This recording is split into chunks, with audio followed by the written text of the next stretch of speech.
Well, to get started, I think the first thing is to determine a problem that you'd like to solve. Make it a challenging problem. Make it a problem that perhaps you thought you couldn't possibly address before.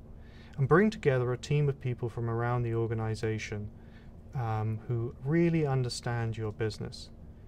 Don't make it an IT problem. Make it a business problem. Start with a focus and prototype that, and then think about how to take that to a larger scale.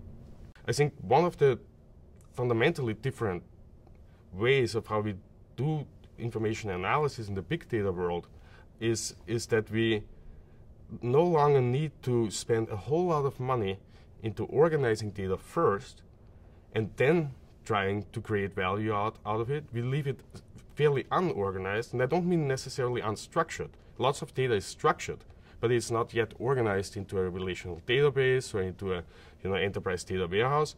Yet you can still analyze that data and derive value. So you create the value first, and then you are either done because you have you have supported a new decision, or you say, oh, I have found value here. Now let me incorporate that into my operational processes.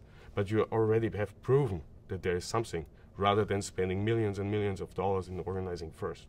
First and foremost, we've talked about starting with small scenarios, finding distinct business problems that you can attack and tackle, engaging the business, educating them on the potential of big data, the art of the possible, and what could be valuable findings within big data. There are a number of things that business executives can start doing today.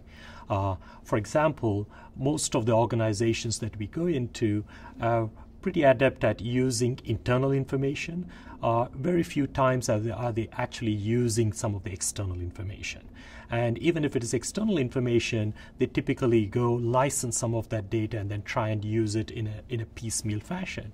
But with some of the technologies that are coming on board, you can start looking at broad nature of external information from publicly available sources, from nonprofits, from governments, and bring that into your decision making. I think the way you approach, harnessing the power and the value of big data is fundamentally different from how it's been done in the past. If you look at, what makes business executives wary of this, is a lot of them have lived through the last, 20 years of information management and about big data warehouses and, $70, $100 million got invested. And quite frankly, a lot of the business executives I talk to, they question the value of those kinds of investments.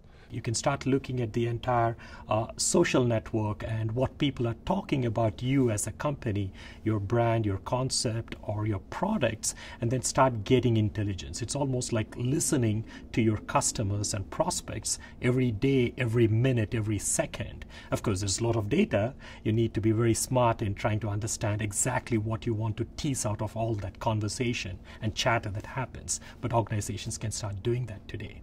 And while you're doing that, while we're prototyping these ideas, also start to prepare long-term for the future and get things in place that are going to allow you, once you gain traction, to really exploit this information asset that you're going to have. So that's putting programs in place, getting governance in place, making sure that data is secure, that business people are trained and aware of what they can do with the data, tools like visualization and things of that nature, putting that stuff in place in parallel so you're ready to go when the time is right.